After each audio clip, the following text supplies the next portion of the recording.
दोस्तों वैसे तो बहुत सारी खबरें थी, लेकिन दिलचस्प खबर आज की ये थी कि केंद्र सरकार ने सिलेंडर की कीमतों में 200 रुपये की कमी कर दी है। मुबारक हो।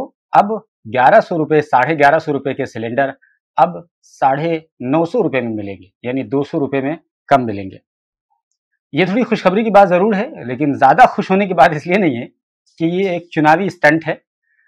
आपको पता होना चाहिए कि सरकारें आमतौर पर चुनाव से पहले इस तरह की हरकतें करती हैं।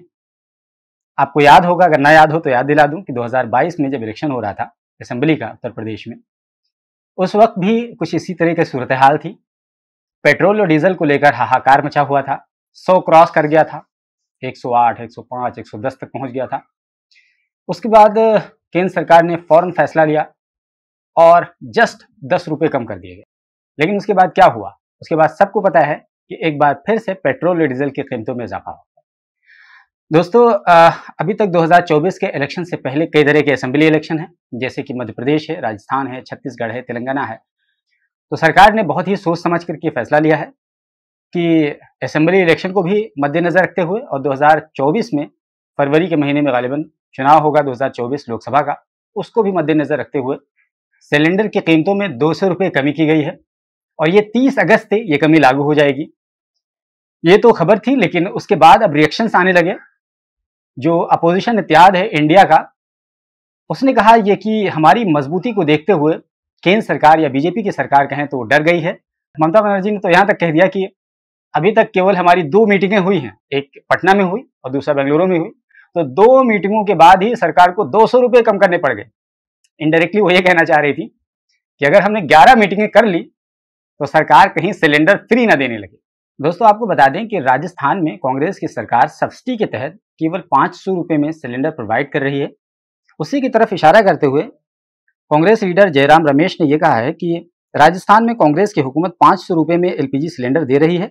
तो जयराम रमेश ने यह भी कहा कि 2024 से पहले 5 स्टेट्स के असेंबली इलेक्शन होने वाले हैं और उसके बाद 6 महीने के बाद इलेक्शन लोकसभा का होगा। तो इस वजह से बीजेपी तिनके को पकड़ने का प्रयास कर रही है और प्रधानमंत्री कुर्सी से चिमटे रहना चाहते हैं। यही वजह है कि वो तोहफों की बारिश करते चले जा रहे हैं और उम्मीद करें कि आने वाले दिनों में और भी ज़्यादा आपको तोहफे मिलेंगे। लेकिन जयराम रमेश से इतर आपको मैं बता दूं कि ये तोहफे टिकाऊ नहीं हैं। जैसा कि 2022 के असेंबली इलेक्शन के बाद पेट्रोल और डीजल की कीमतों में एक बार फिर से इजाफा कर दिया गया था, तो इसी तरीके से जैसे ही 2024 का इलेक्शन कंप्लीट होगा, उसके बाद एक बार फिर से आप सिलेंडर में 1000, 1100, 1200, 1300 और बहुत सारे लोगों को तो उम्मीद कर रहे हैं कि 2000 तक होगा, फिर भी चलेगा, कोई दिक्कत की बात नहीं है। तो ये तमाम चीज़ें हैं, ये धोखा है और सीधा-सीधा धोखा है, लेकिन आम लोग समझते भी हैं। हैरत की बात तो ये है कि हम 2022 के इलेक्शन में हम जब ग्राउंड पर थे और लोगों से पूछ रहे थे और यही सवाल कर रहे थे कि क्या आपको पता है कि सरकार ने पेट्रोल डीजल के दामों में कमी क्यों की है, तो सुन लीजिए लोग क्या कह रहे थे। गैस के दाम तो कम हो चाहिए सर। अच्छा एक चीज़ और मुझे बोले, पेट्रोल के दाम और डीजल के दाम इस वक्त क्यों नहीं बढ़ रहे हैं? क्यों? चुनाव नहीं बढ़ रहा, ये आम लोग समझ रहे हैं, बस चुनाव नहीं बढ़ेगा। ये बहुत अहम बात है कि कम से कम लोग समझ रहे हैं इतनी बात कि चुनाव की वजह से पेट्रोल डीजल के दाम नहीं बढ़ रहे हैं। क्या लड़ाई हो रहा है? अच्छा 10 मार्च के बाद बढ़ेंगे कि नहीं बढ़ेंगे? बिल्कुल बढ़ेगा, बढ़ेगा, बिल्कुल बढ़ेगा। तो देखा आपने, लोगों को पता है, उसके बावजूद भी लोग सरकार के ट्रैप में फंसते हैं और सरकार जानबूझ करके बहुत ही चतुराई के साथ लोगों को इस तरह का प्रलोभन देती है, क्योंकि सरकार को भी पता है कि अधिकतर लोग सोचने समझने की शक्ति नहीं रखते हैं। बहुत कम ही लोग होते हैं जो बहुत क्रिटिकल थिंकिंग रखते हैं, सोच पाते हैं इस तरीके से। वरना आमतौर पर आप देखिए कि करीब 65 से 70% जो आबादी होती है वो गांव में रहती है और गांव के लोग बहुत ज़्यादा क्रिटिकल थिंकिंग नहीं रखते हैं। उनकी जो एक आइडिया बन गया, नज़रिया बन गया, वो बस उस पर बहुत सालों तक टिके रहते हैं। और ये बात पॉलिटिकल पार्टीज को बहुत अच्छी तरह से पता है कि ज़्यादातर जो वोट बैंक होता है वो गाँव का वोट बैंक होता है। शहर के लोग तो बहुत ही टाइम अंग्रेजी बोल देंगे और बहुत ही लच्छेदार बातें कर देंगे, वोट दीजिए, ये दीजिए, वो दीजिए, लेकिन शहर के लोग लाइन में लग करके वोट नहीं देते हैं। लाइन में लग करके असल में गांव ही के लोग वोट देते हैं।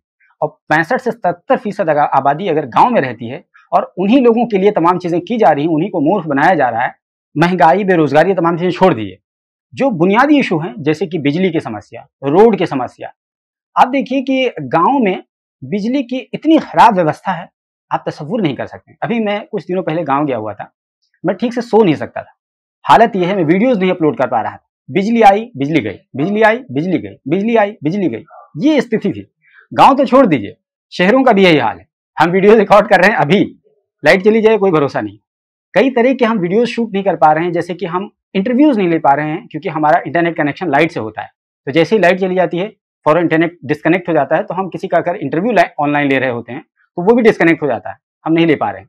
तो इस तरह की शहरों में भी दिक्कतें हैं, लेकिन शायद मूलभूत सुविधाओं से बहुत ज़्यादा लोगों को अब लेना देना बचा नहीं है।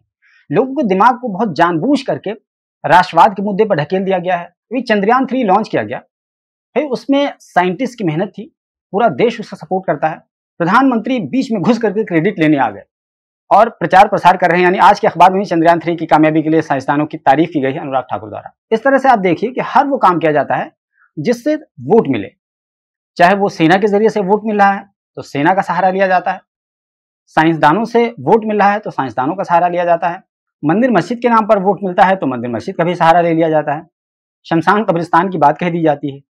तो ये तमाम हथकंडे अपनाए जाते हैं केवल और केवल वोट के लिए, लेकिन आमतौर पर लोग ये बात नहीं समझ पाते हैं। इसी वजह से लोग ट्रैप में फंसते हैं और लोग फंसते चले जाते हैं, क्योंकि दिमाग जो होता है नेताओं का बहुत शातिर होता है, बहुत ज्यादा शातिर होता है। जिस तरीके से नेता सोचते हैं डिसमल में भी आम लोग नहीं सोच पाते हैं। इसी वजह से बहुत ही चतुराई चालाकी के साथ नेता मूर्ख बना ले जाते हैं और आम लोग मूर्ख बनते चले जाते हैं। उनको एहसास तक नहीं होता है कि हमको बेवकूफ़ बनाया जा रहा है, हमको ड्राइव किया जा रहा है, धक्का लगाया जा रहा है और हम आगे बढ़ते चले जा रहे हैं।